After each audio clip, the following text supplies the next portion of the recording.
मेरे मुल्क के तमाम दोस्तों साथियों, बीजेपी ने जो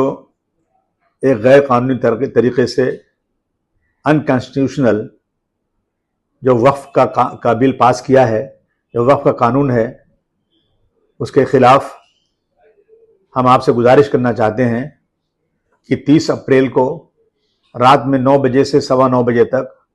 आप लोग अपने घरों की लाइट, अपने ऑफिसों की लाइट, जहां तक आपका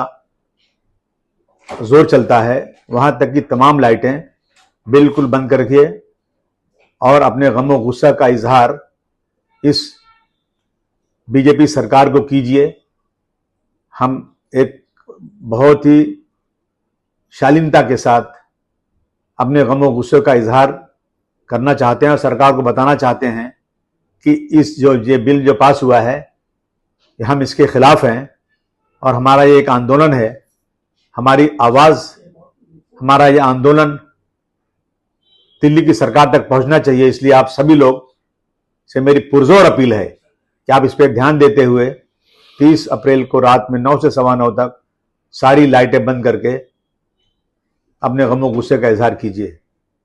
मैं अबू आसिम आजमी, शुक्रिया बहुत बहुत।